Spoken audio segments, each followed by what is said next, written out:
Bienvenue à Maison Laffitte, à tout le monde, pour une dégustation un petit peu spécifique de mes champagnes, de ma passion. Vous avez goûté ma passion première, c'est-à-dire le meunier.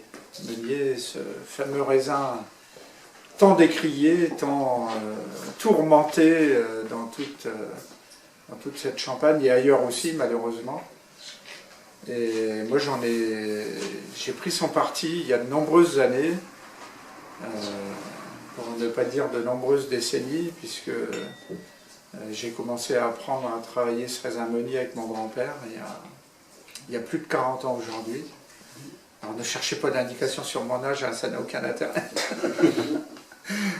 Mais ce qui est important, c'est que petit à petit, j'arrive à remettre ce raisin à sa place de leader, comme il était à l'époque en Champagne, bien sûr, puisqu'il a toujours été le plus représenté, mais en même temps le moins connu, malheureusement. Voilà, ça c'est pour la petite partie histoire du meunier. Après, la maison, j'en suis la 4e génération, de vigneron, installé à Ballieu sous Châtillon, c'est dans la vallée de la Marne, c'est entre Épernay et Dormans. On est principalement sur des sols argilo-calcaires.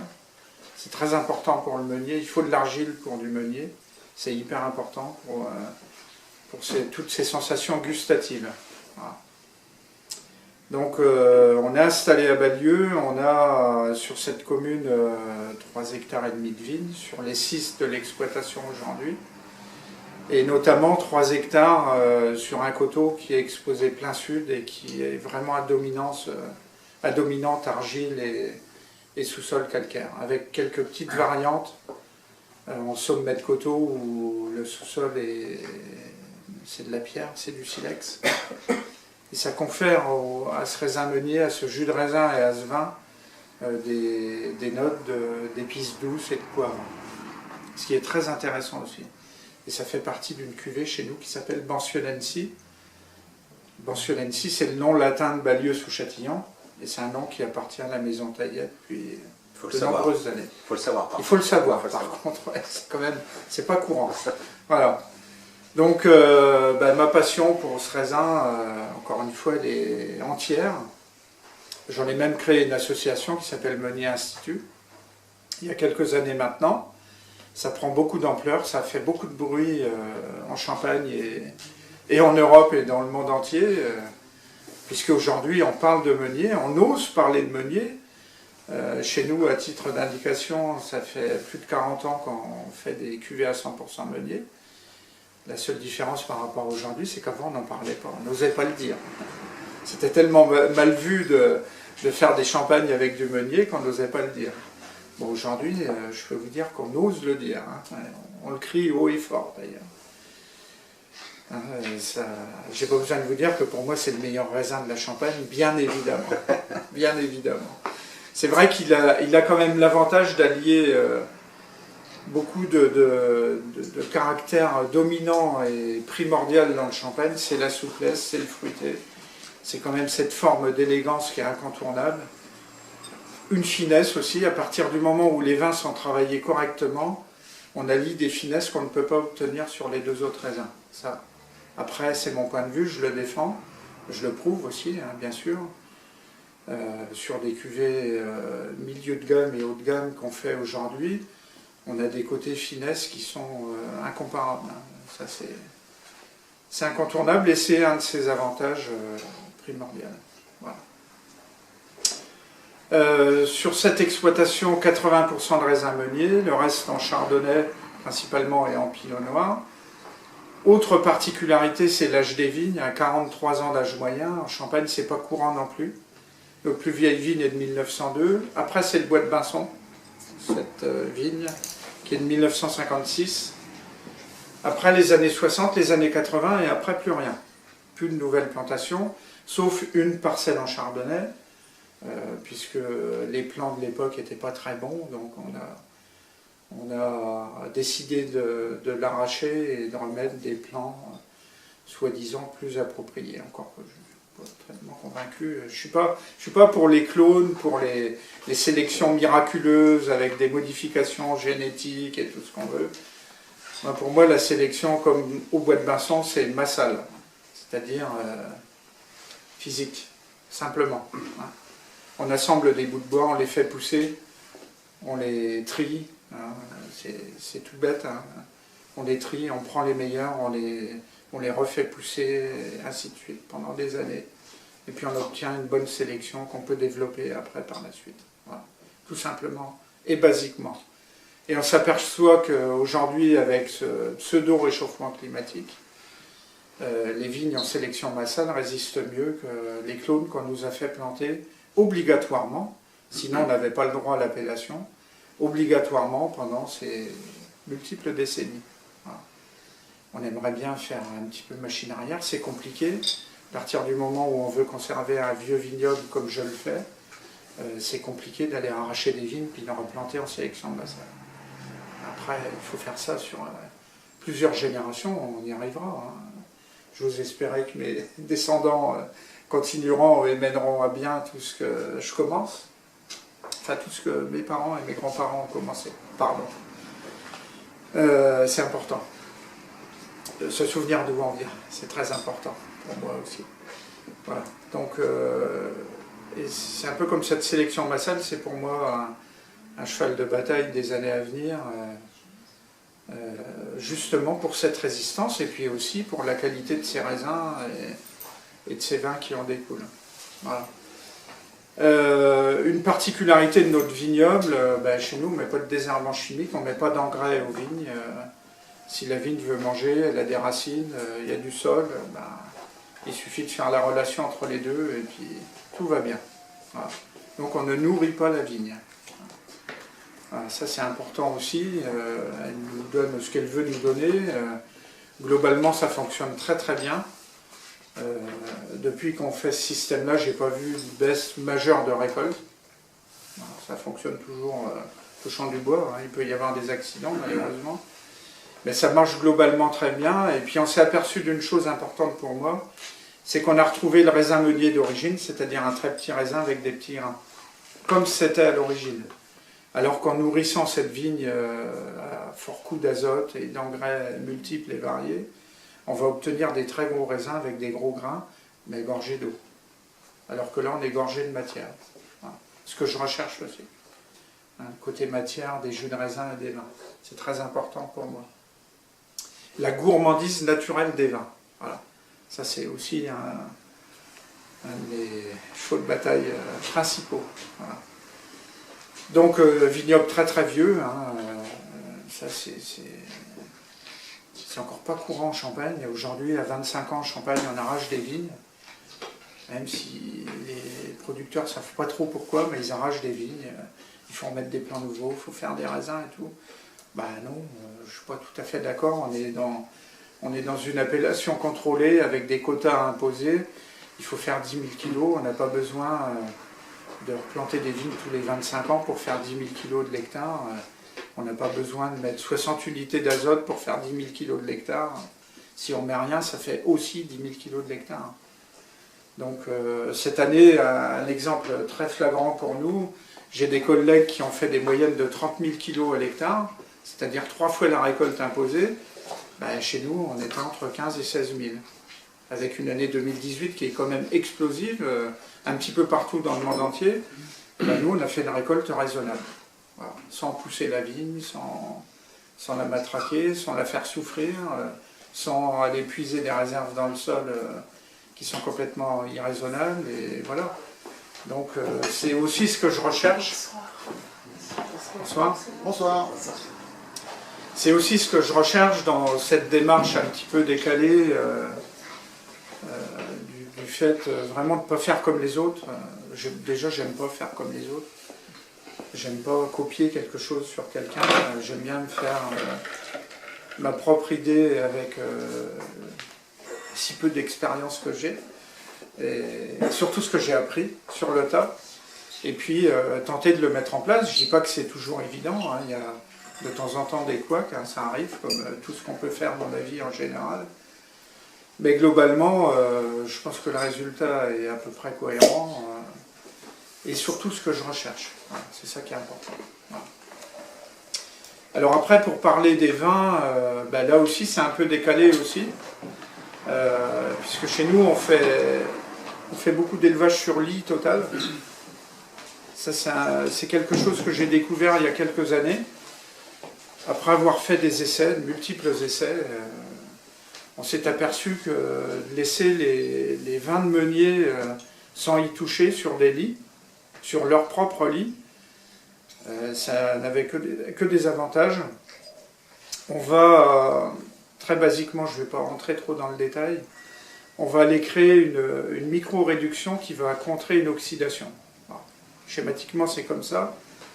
Et c'est un gros avantage pour le meunier, puisque le meunier est quand même très sensible à l'oxydation.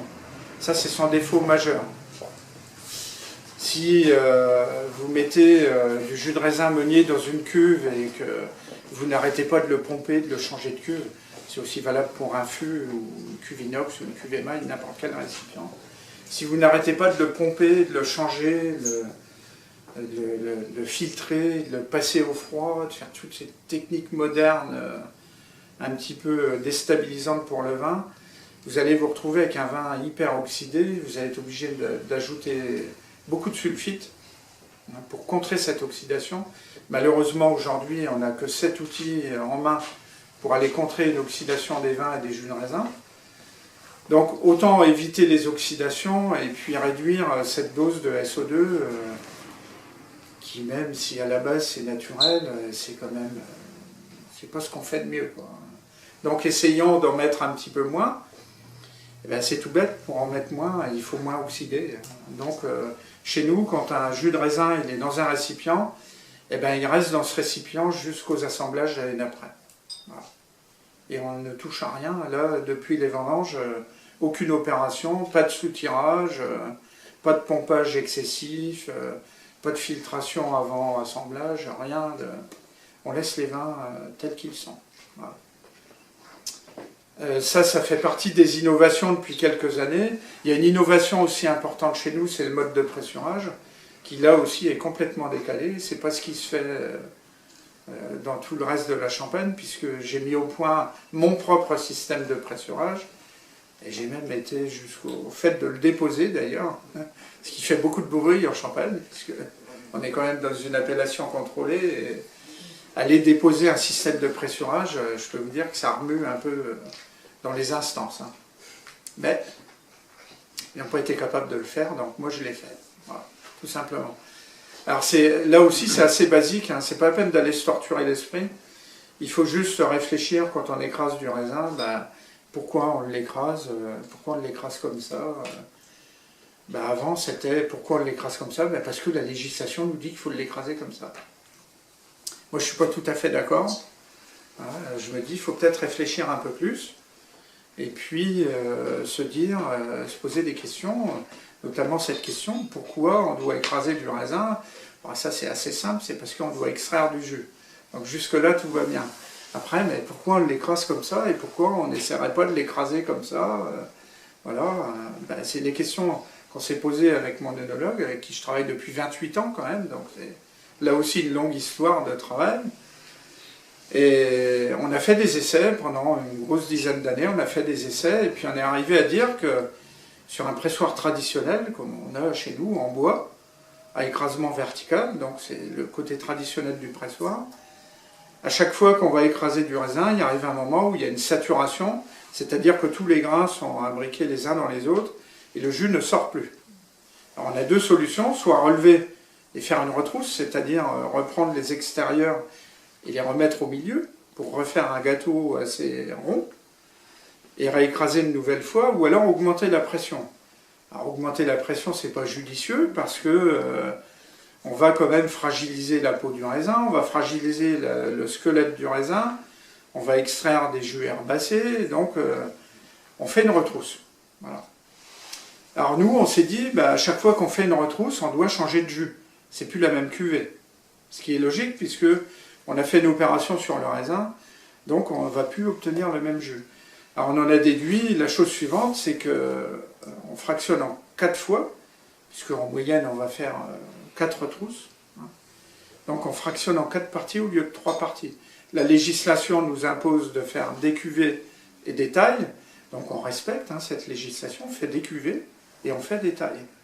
La seule différence, c'est que côté législatif, 3 cuvées, enfin une cuvée et 2 tailles, alors que nous, on fait 2 cuvées et 2 tailles. Voilà. Alors on a un petit peu évolué dans notre démarche, puisque aujourd'hui, on fait une cuvée et 2 tailles, puisqu'on va assembler quand même les 2 premières parties. Gustativement, il y a un gros intérêt. Mais il n'empêche qu'il reste quand même toujours une différence notoire par rapport à la législation, c'est qu'au lieu d'obtenir 2000 litres dans cette cuvée, on n'obtient que 1700 litres. Voilà. Ça veut dire qu'on va extraire simplement le cœur de la cuvée. On ne va pas extraire des choses un petit peu débordantes sur les premières tailles ou avec des jus un peu herbacés. On est vraiment dans le centre de la cuvée. Le plus important. Voilà. C'était l'idée de base de ce découpage et ça a très bien réussi, puisqu'on s'est aperçu qu'on a amélioré, en termes de vinification pure, les 4 cuvées. Voilà, c'est ça qui était important aussi. Jusqu'à la dernière, la cuvée D, on ne s'est pas torturé l'esprit non plus, c'est cuvée A, B, C et D. On ne va pas y chercher des noms à la noix, ça ne sert à rien du tout, c'est pas le sujet, vraiment pas. Donc on s'est aperçu que jusque la cuvée D, on arrivait à améliorer, puisque le découpage est différent, c'est tout bête aussi. Au lieu que cette dernière cuvée fasse 200 litres, eh bien, elle fait 400 litres. Voilà, donc on l'a améliorée de par sa quantité, et on a amélioré en même temps la vinification pure de cette cuvée. Voilà. Alors j'ai fait goûter, j'ai fait déguster à Jean-Marc Carin, qui est venu en cuverie, et je lui ai fait goûter en premier cette cuvée D. Mais qu'est-ce que c'est? C'est d'une gourmandise impressionnante. Il était un peu déstabilisé. Alors je lui ai dit bien qu'après, que c'était vraiment la dernière cuvée de ce qu'on peut extraire des jus de raisin. Et il était vraiment, vraiment étonné de ce qu'il avait goûté.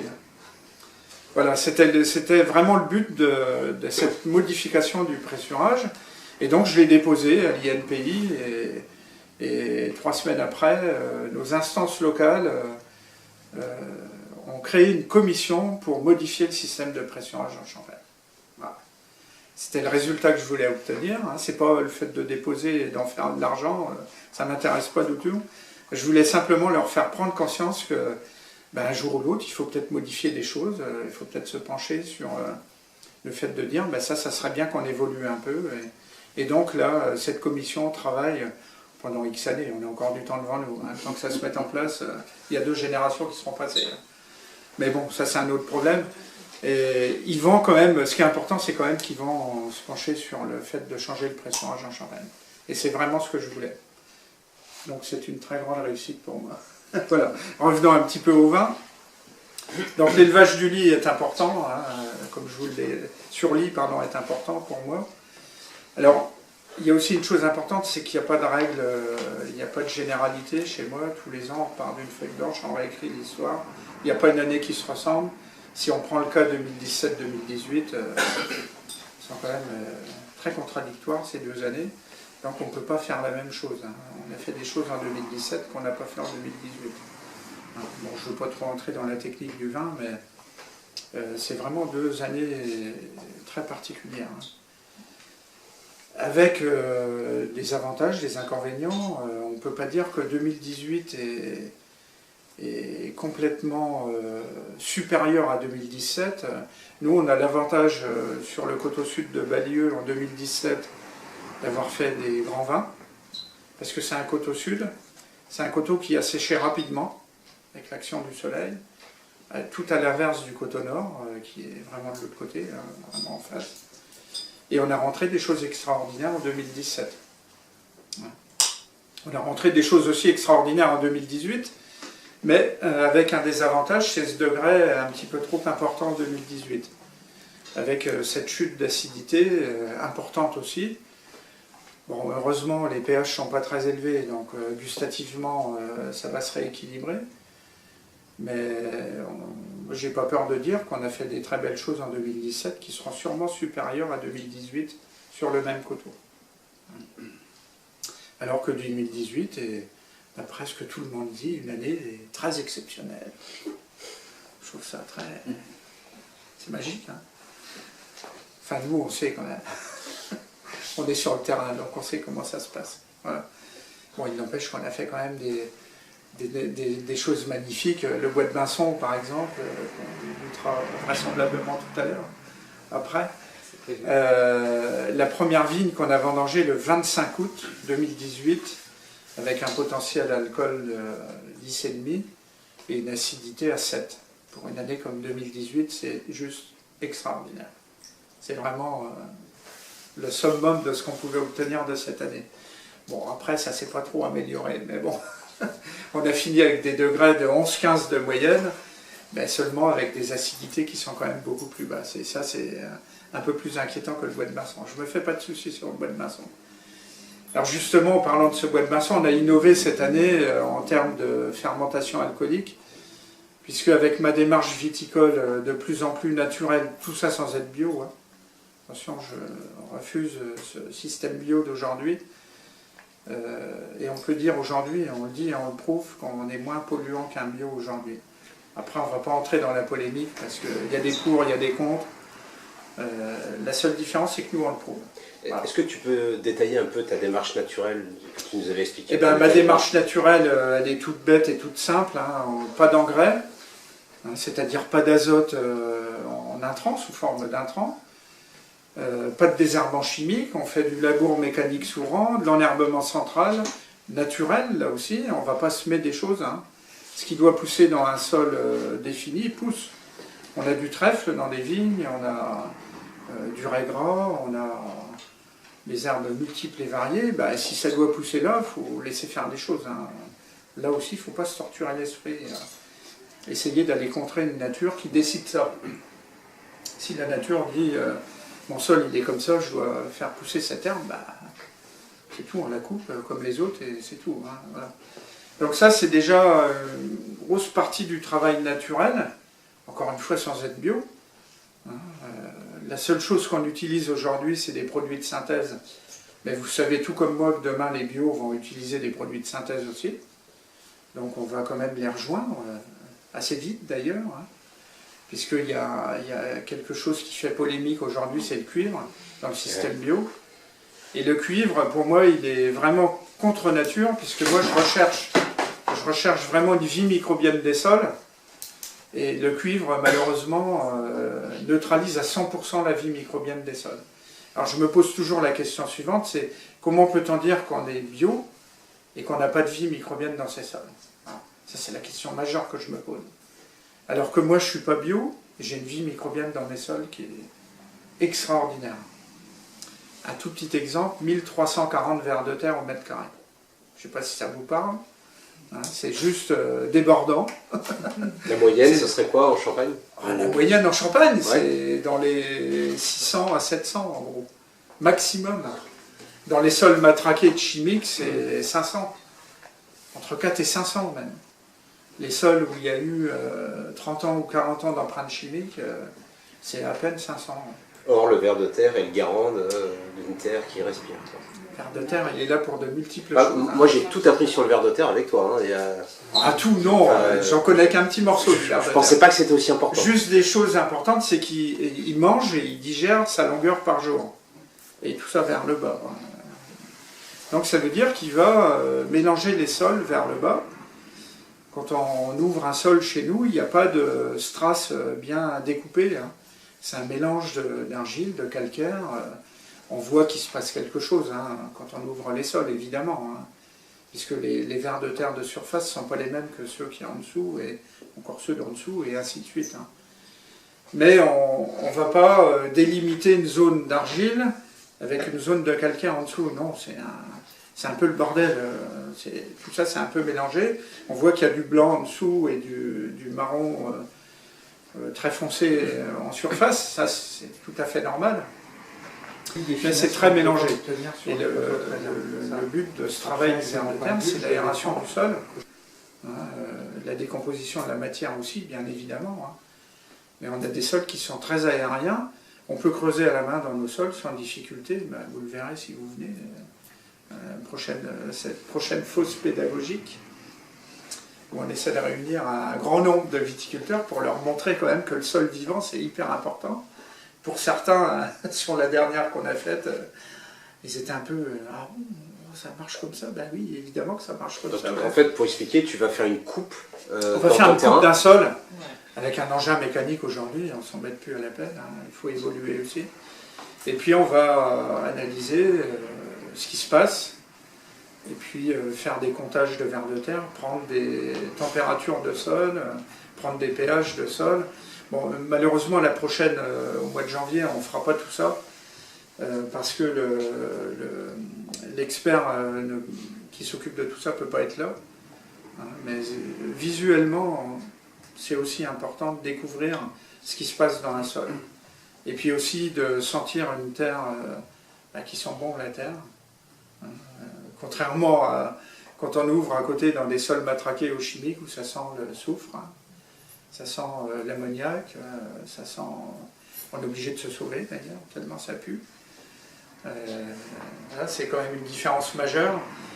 Où dans une fosse matraquée en chimique, ben, ça ne respire pas, il n'y a pas de vers de terre, il n'y a pas de vie racinaire importante, alors que dans nos sols, ça démarre entre 70 et 80, et puis bon, malheureusement on n'a pas pu creuser au-delà d'un mètre 60, on n'avait pas l'engin approprié, mais on voit qu'il y a une vie racinaire secondaire, et ce qui est le plus important, qui se situe, qui commence entre 80, 90 et 1 mètre et qui descend, à mon avis, entre 2 et 3 mètres, voire 4 mètres dans les sols un peu moins consistants, un peu moins pierreux que là où on a creusé. Alors que sur un sol classique, les racines vont jusqu'à 30 cm du niveau du sol. Ça veut dire en 2 mots que c'est de la culture hors sol, tout simplement. C'est la grosse sans différence. engrais, ça ne marche pas. C'est-à-dire que sans engrais, ça ne fonctionne pas. Si on ne va pas réintégrer une vie microbienne dans ces sols, alors il n'y a rien de perdu, hein, puisque moi aussi, chez nous, on a mis des engrais. Bon, Dieu merci, on n'a pas mis d'engrais chimiques. On n'a mis que des engrais organiques à 100%, toujours. Ça, c'est aussi un point important. Mais on a quand même mis des engrais à une époque, hein, puisque toutes nos têtes pensantes nous disaient « mais si tu ne mets pas d'engrais, ta vigne, elle va crever, tu ne feras jamais de raisin et tout. » Ah bon, ça marche comme ça? Ouais, ben oui, on était des grands ignorants et on écoutait toujours nos fournisseurs, marchands de produits, qui nous en collaient pour des sommes pharaoniques. Et voilà, on a fait ça aussi, on a connu cette période-là aussi. Et puis, j'ai pris conscience il y a de nombreuses années, puisque notre première vigne sans engrais, c'est plus de 25 ans aujourd'hui. Et cette vigne qui est en pleine peau, pleine santé, qui donne des raisins fabuleux d'ailleurs, et tout ça sans engrais. Voilà. Donc c'est faisable. Ben oui, c'est faisable. Alors, ce que j'ai fait, au fur et à mesure qu'on a baissé ces doses d'engrais, d'apport d'engrais, pour arriver pratiquement à zéro, on a réintégré de la vie microbienne dans nos sols de vigne, hein, puisque arrêter du jour au lendemain, c'est une hérésie, ça va perturber la vigne, ça risque de la faire mourir en plus. Il ne faut pas tout arrêter d'un seul coup, c'est un peu comme des médicaments chez un malade, hein, on peut pas tout arrêter. Il faut trouver un palliatif avant et mener les deux de front, et puis arrêter ce médicament pour aller vers des choses naturelles. Donc c'est ce que j'ai fait il y a quelques années déjà, on a apporté de la vie microbienne dans nos sols. Là encore une fois, pas de torture d'esprit, hein, c'est quelque chose qui est tiré du bois, qui est mis en culture dans de la matière organique, qui se développe et qu'on apporte dans les vignes. C'est juste de donner à bouffer aux micro-organismes pour qu'ils se sentent bien. Voilà. Et qui, par exemple, captent l'azote de l'air. Ça c'est hyper important, on n'a pas besoin de mettre d'azote. Dans l'air qu'on respire, il y a une quantité d'azote qui est hyper importante. Et bien, l'avantage d'un sol sain, c'est que ce sol va capter l'azote de l'air, va le digérer, va le transférer aux racines, et il sera rendu à ce moment-là assimilable par la plante. Alors que dans un sol matraqué de chimique, l'azote ne passe pas, hein, il va se stocker dans une couche du sol, et il sera complètement inassimilable par la plante. Voilà. C'est quand même des différences majeures. Alors j'ai pas fait ça tout seul, je me suis fait aider, hein, parce que je peux dire que j'y connais rien, mais c'est de la technique interne au sol, et bon, je suis vigneron à la base, je suis pas ingénieur en agronomie. J'aurais bien aimé d'ailleurs, parce que ça me passionne quand même un peu. Et je me suis fait aider par des gens qui sont passionnés par le sol. Voilà, je me suis approché longtemps de Claude et Lydia Bourguignon, qui sont des gens qui ont passé toute leur carrière à étudier les sols et à savoir ce qui se passe dans les sols et à en déduire des choses très importantes pour l'avenir de la planète, tout simplement. Donc eux m'ont beaucoup appris. J'ai aussi rencontré des techniciens du sol, des gens qui décortiquent le sol, des passionnés de vers de terre, enfin tout ce qui se rapproche au sol, quoi. Et puis voilà, on a apporté cette technique tout, encore une fois, tout basiquement, tout bêtement, de micro-organismes pour améliorer un cadre de vie, c'est tout. C'est tout bête, c'est tout simple. Et ça fonctionne. Et ça fonctionne sur la majorité des sols. C'est ça qui est aussi important, puisque tous les sols ne sont pas les mêmes partout. Heureusement d'ailleurs, sinon il n'y aurait pas de notion de terroir. Et on s'aperçoit que ça fonctionne vraiment dans tous les sols. Alors il faut faire varier les apports dans des sols très filtrants. On va apporter beaucoup plus de micro-organismes, parce qu'ils ont tendance à se barrer un peu partout et ils n'ont pas le temps malheureusement de finir leur travail. Donc on en apporte en plus grosse quantité, mais ça fonctionne aussi dans ces sols filtrants. Voilà pour le sol. Alors on s'est aperçu aussi, juste une dernière chose, puis après on va goûter, parce qu'on est quand même là pour ça. On s'est aperçu d'une chose très importante, c'est que chez nous, dans la vallée de la Marne, on a une forme de craie qui est très différente de la Côte des Blancs, par exemple. La Côte des Blancs, c'est de la craie blanche. On écrit sur les tableaux avec. Chez nous, on a un petit peu plus de mal à écrire avec sur les tableaux, parce que c'est une craie sous forme de pierre, beaucoup plus dure et beaucoup plus compacte. Et on s'est aperçu qu'avec l'action de ces micro-organismes, eh bien, les micro-organismes vont s'attaquer à cette pierre et vont la transformer en terre. On a découvert des taches marron dans toutes ces pierres de calcaire. Et l'expert qui était là m'a dit, mais surtout, il ne faut pas que tu te tracasses, ça c'est de la terre en formation. Tout simplement. Ça veut dire que tous ces vers de terre et tous ces micro-organismes travaillent bien, sont dans un environnement très sain, et vont décomposer la matière pour la transformer en terre, tout simplement. Voilà. Donc ça, je ne savais pas, j'ai découvert ça quand on a fait ce sondage, et j'ai appris quelque chose de très intéressant. Voilà. Je défends ma démarche, vous l'aurez compris, hein, bien sûr. Jusque maintenant, on n'avait pas fait tout le vignoble, on est sur 4 hectares et demi sur les 6 en gros, et là, à partir de cette année, on étend réellement sur tout le vignoble complètement. Voilà. Même la partie, on vend un petit peu de raisin au kilo, parce que, comme toute entreprise, il faut des finances, il faut des rentrées d'argent, donc je vends un petit peu de raisin au kilo, au vendange, et cette partie qu'on vend au kilo, il n'y avait pas de contrainte particulière, donc on la cultivait normalement. Cette année, on la cultive comme le reste de l'exploitation, c'est-à-dire micro-organismes, pas de désherbant chimique, enherbement central, labour sourant, enfin, tous les classiques le plus naturel possible. Voilà. Pour transformer vraiment toute cette exploitation dans son intégralité. Voilà. Et tenter d'être le plus naturel possible, encore une fois sans être bio. Voilà. Alors, aujourd'hui, on vous fait goûter, on va revenir un peu sur la dégustation quand même. Parce que si vous ne m'arrêtez pas, demain matin, mais encore là. Revenons à la dégustation. Tout le monde a un verre? On va goûter en premier un assemblage des 3 raisins, Meunier, Chardonnay, Pinot Noir. Entrée de gamme chez nous. C'est super. Sans fermentation malolactique. Dosage à 6 grammes avec une liqueur un petit peu particulière. Cette liqueur est millésimée 2004. Donc ça aussi, c'est pas très courant en Champagne. Moi, ça m'amuse beaucoup. Ce qui est important, c'est qu'on a encore au moins 10 ans de stock de cette fameuse liqueur 2004. Et après, on passera à 2007. Voilà. Dans 10 ans? Dans 10 ans, okay. C'est ça. C'est exactement ça. On a le temps. Voilà. Donc, tout à l'heure, je parlais d'une chose importante pour moi aussi, c'est le côté effervescent dans le champagne. On n'est pas, dans l'adjonction de CO2, hein. On est sur quelque chose de naturel.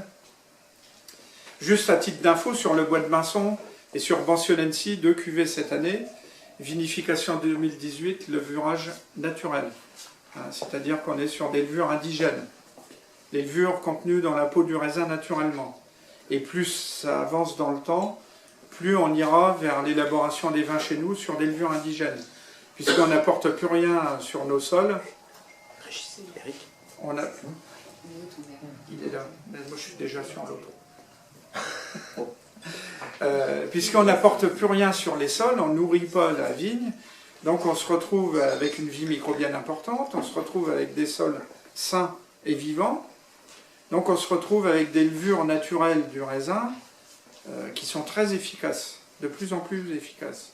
Donc cette année, innovation, levure indigène, bois de Binson, Mentionensi. L'année prochaine, on étend un petit peu plus de parcelles. Et puis, logiquement, dans 5 à 6 ans, on fera toute l'exploitation aussi.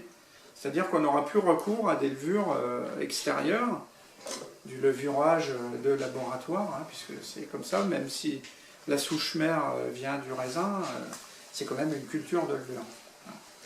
Donc on n'aura plus recours à ça. Quel champagne on va goûter pour qu'il se repère? Aujourd'hui, on va déguster 4, c'est ça? Alors on en déguste 4. Régis, c'est ce que tu as prévu? On est sur égalité, un assemblage des 3 raisins par tiers. Meunier, c'est celui qu'on est... Meunier, Chardonnay, Pinot Noir, celui que vous goûtez. On va goûter ensuite exclusivité, notre deuxième entrée de gamme, qui est en 100% Meunier, sélectionné par notre ami. 2 années de suite. 2 années de suite, quand même. Notre ami Marc Mianet, qui est le président du jury de Que Choisir. Voilà. C'est ça? Voilà. Responsable des jurys de Que Choisir. Ouais. Voilà. Recherche et formation. Voilà. C'est ça. Et Régis, tu veux donner juste une idée des prix, pas pour vendre, mais pour que les gens se repèrent. Est-ce qu'on parle de champagne à 10 ou à 1000 euros, quoi, la bouteille? On est à 18 euros. Le premier. Le premier. Exclusivité, Voilà. environ combien? On passe à peu près à... On est quasiment au même prix. On doit être à moins de 20 euros. D'accord. Ensuite, on va goûter quoi? Voilà. Alors ensuite, on va goûter 2 particularités de la maison, c'est-à-dire le bois de Binson. Après, à la fin, le rosé. Toujours à la fin. D'une dégustation, déguster toujours les rosés à la fin. Tout le temps. 3 fois que je passe chez lui, j'avais goûté. C'est vrai? Nous, on a bu une bouteille hier. Non, Avant-hier. Donc le bois de Binson, emblématique chez nous, puisque c'est la première vigne que mon père a plantée en 56. Donc pour moi, c'est quand même une histoire un petit peu particulière. Elle est vraiment particulière dans son intégralité, puisqu'elle est plantée en travers du coteau, alors que toutes les autres vignes sont dans le sens du coteau. Et puis on a quand même cherché pendant de nombreuses années, c'est tout bête, hein, le soleil il se lève au matin par là, il va se coucher de l'autre côté. Utilisation du soleil dans le sens des routes, tout simplement, à des moments clés, c'est-à-dire la maturité du raisin, l'action du soleil elle est vraiment longitudinale. Et a priori, à l'époque, c'était le summum dans la maturité du raisin. Donc on la laisse comme ça, elle va très bien, hein, même si elle a 60 et quelques années, elle se sent très très bien. Donc là, on est sur un champagne environ à 50 euros, à peu près. Voilà. On est sur du 100% Meunier. Il y a une différence notable sur cette cuvée, c'est que la malo est faite par rapport aux autres. Ça a été fait exprès, on a fait la malo, je voulais encore améliorer la complexité de ce vin. Ça fonctionne très très bien, vous verrez, c'est que de la richesse et de la gourmandise. Alors tout ça sans beaucoup d'ajout de sucre, hein. On est aujourd'hui à 2 grammes et on baisse à 1,5 gramme. 1,5 gramme par litre, c'est quand même pas grand chose. Hein. Et dans un proche avenir, cette cuvée sera dosée en liqueur avec son propre vin. Là, en ce moment, c'est en vieillissement, c'est millésimé 2014, la liqueur, et elle sera utilisée qu'à partir de 2019. Voilà. Parce que 1 ou 2 grammes, je ne sais pas si ça vous dit quelque chose, mais la plupart des grandes marques commerciales en grande distribution qu'on ne citera pas sont dans les 10-12, non? C'est ça. Oui, le dosage brut, c'est entre 6... Ah, t'es plus un brut. Non, t'es plus en brut. Là. C'est en extra dry. C'est 12. Le dosage brut, 6 à 13, exactement, côté législatif. Donc là, 1 Ce qu'il gramme. faut apprendre aux gens, c'est à plus goûter le dosage. Quoi. Ouais.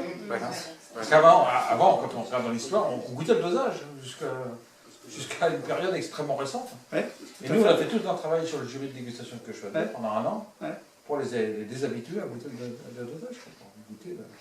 Goûter le vin. Goûter le vin, la perception en bouche, la longueur en bouche. Alors, le dosage a quand même, malgré tout, une petite importance sur certaines cuvées. Il y a un côté un petit peu néfaste sur les zéro dosages, c'est le côté asséchant en fin de bouche, qui peut être un petit peu présent sur certaines années, sur certaines cuvées, sur certains types de vinification. On peut se retrouver vraiment en fin de dégustation avec un côté asséchant qui est pas très agréable, et le sucre a pour but de modifier ce côté asséchant. Il va un petit peu arrondir les angles, et sur certaines cuvées ça fonctionne très très bien. Mais tu parles de Même combien de grammes là? Ah mais avec 2 grammes ça suffit. Ah voilà, pas 12 quoi. Ouais. Ah mais non, Non. Mais 12 c'est une hérésie aujourd'hui de doser à 12. Donc, On ne devrait pas dépasser 6 grammes aujourd'hui. Quand j'explique qu'on a dans les aux Américains, je dis que le sucre dans le dosage dans le champagne, c'est comme le maquillage sur une femme. C'est-à-dire qu'un petit peu, ça peut être joli, trop, ça masque tout. Quoi. Voilà. Donc, ça marche avec les hommes? Non, ça marche pas avec les hommes. Si vous voulez, le dosage, il a pris vraiment un virage il y a une dizaine, une quinzaine d'années. C'est encore une fois tout simple. Il y a 50 ans en arrière, on n'arrivait pas à faire mûrir des raisins, parce qu'on avait un climat quand même très vif l'hiver, très rigoureux. On avait aussi des fortes températures. Je ne sais pas si vous vous souvenez de 76, par exemple, qui a quand même été une année très chaude, et on a eu un hiver très rigoureux. Ce qu'on a vécu en 2018, 2018, c'est pas du réchauffement climatique pour moi, puisqu'on a eu quand même des températures de moins 10 à moins 15 l'hiver. Donc est-ce que c'est réellement du réchauffement climatique? Oui, on a eu chaud l'été, mais beaucoup moins qu'en 76. Vraiment beaucoup moins. Donc, ouais, peut-être qu'il y a un soi-disant réchauffement, mais bon, on a gagné 1 degré depuis 50 ans, c'est encore pas non plus la mer à boire, quoi. Bon, globalement, on a quand même moins d'hiver, c'est ça, voilà. C'est là où se situe le problème de base. Pour la vigne, il faut de l'hiver, il faut des températures à moins 15 pendant 3 semaines. Ça, c'est génial. Hein. Ça tue toutes les saloperies qu'il y a dans le sol. Il n'y a que les bonnes choses qui restent. Donc, c'est un petit peu de ce côté-là où le problème se pose. Après, la chaleur l'été, non, la chaleur l'été, elle n'est pas plus importante qu'il y a 10 ans ou 20 ans en arrière. Donc la grosse différence, c'est qu'aujourd'hui, on a des raisins qui mûrissent beaucoup mieux. Donc on a modifié nos dosages au dégorgement, naturellement. Là, sur le premier, tu nous as dit on est à 6 grammes. Et encore aujourd'hui, on est à 6 grammes parce que la législation nous l'impose. 6 grammes, tu ne peux plus conduire. Si c'est dans chaque bras, c'est vrai. C'est tout à fait vrai ce que vous dites.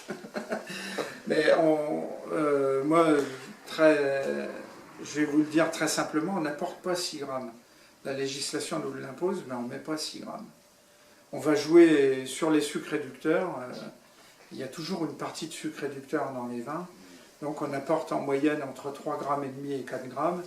Et puis on laisse faire le reste par les sucres réducteurs naturels du vin. Voilà. Ce qui fait qu'on va frôler les 6 grammes. Bien souvent, on est entre 5 et 5,5 à la finale. Mais on apporte au dégorgement entre 3,5 grammes et 4 grammes de sucre extérieur, on va dire. Voilà. On n'a pas le droit de le dire. Moi, je m'en fous, je le dis. On coupera au montage, hein, Jean-Paul. Ou on s'en servira. Comment ça se servira? Non, on peut. Non, de toute façon, ce système législatif autorise le comptage des sucres résiduels pour aller aux 6 grammes imposés. Puis si on est à 5,5, ils disent rien. C'est pas... je sais qu'ils sont un peu bêtes, mais pas à ce point-là quand même. Faut pas exagérer. Donc je pense que ça vient de là. Hein. Moi je me souviens quand j'étais tout petit, on élaborait quand même des vins très acides qui faisaient un peu de mal. Il fallait quand même s'accrocher à la table et on contrait ça par des apports de sucre, 13 grammes, 15 grammes, j'ai connu des 17 grammes même. Et on allait neutraliser ce côté très acide par l'apport de sucre. Ça marchait très bien sur certaines années, après d'autres un peu moins. On avait une sucrosité importante, on avait quand même de l'acidité. C'était un peu compliqué.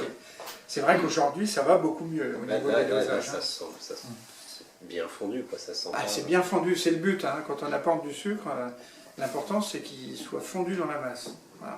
Et que vous n'ayez pas une impression de sucrosité importante. C'est ça. La sucrosité n'est pas agréable. Ce La qu'il faut, c'est que longueur ça... en bouche, pas la largeur. Voilà, exactement. Ce qu'il faut, c'est que ça reste frais, Ça porte loin. voilà, qu'il y ait de la matière à la base, hein, faut que ça vous laisse une belle empreinte. Il faut que dans 2 heures, vous vous souveniez de ce que vous avez goûté, sinon ça n'a absolument aucun intérêt. Dans 2 heures, on sera toujours là, mais bon. Oui, mais quand je dis 2 heures, si vous faites une dégustation, il faut que 2 heures après, vous l'ayez encore en bouche. C'est ça qui est important, c'est ça qui est hyper important. Et le fait de faire tous ces multiples travaux de la vigne jusqu'à la vinif, ben, le but recherché, il est là, hein, c'est la matière en elle-même. Je dirais que la majeure partie des vignerons aujourd'hui ont un petit peu perdu ce côté matière des vins. On va faire des filtrations très serrées, on va faire des passages au froid, on va matraquer. Les vins, on va perdre pour stabiliser les vins. C'est le secret des grands vins, hein. Ne jamais les bouger. Bah, C'est le secret de la Bourgogne. Hein. vous savez, le passage au froid, je l'ai fait aussi, aujourd'hui, il y a longtemps qu'on n'en fait plus. Mais le but, il était d'éviter ces petites paillettes éventuellement qu'on peut avoir dans une bouteille après un coup de froid. C'est la précipitation du bitartrate de potassium, hein, c'est le terme exact. Et ça forme des cristaux qui sont très durs et qui coupent les doigts d'ailleurs énormément. Qui ne vont en aucun cas modifier le vin, mais visuellement, c'est pas très agréable. Voilà. Donc il y a une technique, c'est faire la provocation de ce bitartrate de potassium avant de mettre en bouteille. Par le froid, ça fonctionne très très bien. La particularité, c'est que, enfin, le côté noir de cette technique, c'est que ça va enlever au passage des bouquets, des parfums importants. Faire des choses. Alors je trouve ridicule de faire un travail de fond sur la vigne et sur le vin pour conserver de la matière et d'aller l'enlever par un vulgaire passage au froid. Donc on a arrêté toutes ces techniques, on filtre plus les vins du tout. Hein. Ça fait de nombreuses années qu'on ne fait plus de filtration. C'est dépôt naturel et si, quand on met en bouteille, si le vin est encore un petit peu chargé, ben, c'est pas très grave puisque ça va se déposer, on va l'enlever au dégorgement et il n'y a rien qui va mal. Absolument rien qui va mal. Et c'est que de la belle matière. Voilà. Demain, on va vraisemblablement, je ne dis pas arrêter complètement, mais arrêter en partie les débourbages sur les jus de raisin. Parce que la matière noble dans les jus de raisin, elle est dans les impuretés aussi. Même les grosses bourbes. Les grosses bourbes se déposent rapidement. Ah ouais, très bien. Tu vas jouer sur le temps de débourbage. On va jouer sur les temps de débourbage. J'ai essayé d'allonger un petit peu les temps de débourbage, essayer d'enlever au maximum les grosses matières et de laisser les matières fines qui sont hyper importantes gustativement. Voilà. Là, on est passé au deuxième, donc exclusivité.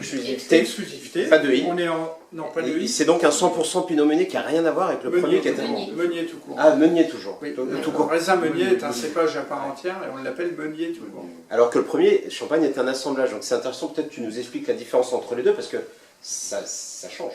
Ça change, effectivement. Alors c'est un 100%, c'est un monocépage de Meunier, où là aussi il y a 5 années différentes. 4 ans de vin de réserve et la dernière année à environ 70%. Hein. C'est ce qu'on fait en règle générale entre 60 et 70% de la dernière année. Le reste en vin de réserve de minimum 4 ans, 5 ans, voire 6 ans, 7 ans. Et tous les ans ça augmente bien évidemment. Hein. Pour arriver dans quelques années, quand je ne serai plus là, à quelques décennies de vin de réserve. Le Solera. Oui, type Solera. Voilà. Le but de l'opération, c'est de créer un bouillon de culture et de s'en servir avec un pourcentage bien défini. Alors la variation du pourcentage, elle est toute bête. Hein. Année froide, on va augmenter le pourcentage de vin de réserve. Année chaude, on va baisser le pourcentage, tout bêtement. Hein, encore une fois, pas de torture d'esprit. Il faut essayer de réaliser des choses simples mais efficaces. Voilà. Pas de filtration, pas de passage au froid, ça c'est pas la peine que je vous le répète. Il n'y a pas de malo non plus et on est en dosage même type que le premier, législativement 6 grammes. Physiquement, on est entre 3,5 grammes et 3,5 grammes. Voilà, c'est tout. C'est tout. Avec un tout petit peu moins de sucre résiduel que sur le premier. Ce qui veut dire qu'on est plutôt en finale à 5 grammes. Est-ce que vous sentez une différence entre le premier et le deuxième? Ça m'intéresse. Ah bah oui, quand même. Pas du tout le même. En fait, ça n'a rien à voir. Celui-là, la plupart d'ici l'avaient déjà dégusté une dégustation qu'on avait fait autour des bulles. C'est-à-dire pas qu'avec les champagnes, il y avait 5 champagnes et on avait fait un petit parcours en partant d'un petit vin mousseux pour arriver à des champagnes. Et donc on avait mis le tien, on avait mis celui-là. Alors vous verrez, plus on avance dans cette dégustation, plus on va aller chercher des matières riches et nobles, avec un côté toujours plus fin, toujours plus gourmand, toujours plus précis. Précision est importante dans la vinification. C'est Ça, il celui-là me qui, semble, hein. c'est celui-là qui est bien sorti dans Que Choisir. Ah oui, puis devant des pointures. Hein. Il est sorti combienième? L'an dernier, il est sorti premier, je crois. Oui. Premier de toute la sélection de champagne Là, de il Que a dû Choisir. sortir deuxième ou troisième ex aequo, hein. Bah, il sort au meilleur rapport qualité-prix. Ouais, voilà. Sur combien de champagnes testés à peu près? Bah, cette année, on a testé en présélection 145 et en sélection 40. D'accord. Avec, devant toutes les grandes maisons, hein, Tétinger, Clicquot, compagnie. On fait pas le même métier. Voilà. Sujet à ne pas aborder, mais. Non, on va pas aborder ce sujet. On C'est comprend au important. montage, Jean-Paul, on comprend au montage. Hein. Non, juste un petit mot. C'est important dans une région d'avoir deux facettes. Ces grandes maisons, on va quand même les remercier pendant des années et des années. Ils nous ont quand même permis d'aller exporter nos champagnes. Parce que pour un petit viticulteur, c'est un peu plus compliqué que pour une maison, une multinationale qui fait du marketing à coups de millions. Nous, on a un peu plus de mal à faire du marketing à coups de millions. Ça s'arrête très vite. Hein, et c'est normal aussi. Hein. Alors, ça, on peut les remercier pour ça. On peut les remercier aussi pour l'image qu'ils ont pu donner au champagne dans tout le monde entier. Il ne faut pas être plus royaliste que le roi, bien sûr. Après, on ne va pas les remercier pour tout, malheureusement. Hein. L'image qu'ils donnent au champagne aujourd'hui, elle est un petit peu bafouée. C'est pas tout à fait la réalité. Dans les grandes maisons, ils achètent du raisin partout. Hein. C'est pas les critiquer, hein, surtout pas. Ils sont obligés de faire ça. Ils n'ont pas assez de vignes, donc ils sont vraiment obligés. C'est un petit peu le traitement sur les vins qu'on peut remettre en cause. Là, je peux vous dire qu'on passe au froid et on filtre. Hein. On lave les vins, on les reconstitue derrière. En 2 mots, c'est ça. C'est de la vinification dans une grande maison aujourd'hui. Alors c'est complètement à l'antipode de ce qu'on fait, puisque nous, on ne fait rien sur les vins. Mais bon, en même temps, Eric, tu produis combien de bouteilles par an, toi? En production, on peut aller jusqu'à 55 000. On en commercialise maintenant un peu plus de 40 000, puisque nos ventes, contrairement à ce qui se passe en Champagne aujourd'hui, nos ventes ont explosé. Merci de choisir. Il faut quand même le dire. Ça va pas qu'il arrive, ça va. C'est combien d'exemplaires Que Choisir? C'est combien d'exemplaires? 500 000 abonnés. 500 000 abonnés. Plus le site internet, 155 000. Plus les ventes de kiosques, bon, qui ne fonctionnent pas terrible cette année. Parce que, 600, Ouais. presque 700 000 quoi. ouais. Bon, nous on est 500 sur un terroir. C'est toujours ça de payer. Ouais, mais je pense que ce qui marche très bien, c'est que toi, quand même, il y en a un qui sert, t'as 10 personnes à la maison. Oui. Ouais. Et hop, Ouais, voilà. Ouais, ça ça fait des cercles vite. Hein. c'est vrai, c'est vrai. Alors, l'année dernière, on a super bien fonctionné. Ce qu'on a connu avec Que Choisir l'année dernière, ça a vraiment boosté.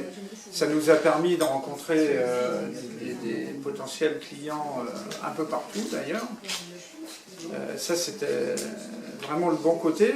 Bon, cette année, c'est complètement faussé parce qu'avec tout ce qui se passe en France, les gens, les consommateurs, ils sont plutôt comme ça. Donc, c'est pas l'effet escompté, bien évidemment, mais ça, c'est de la faute de personne. Enfin, si, de quelqu'un, mais pas de nous surtout.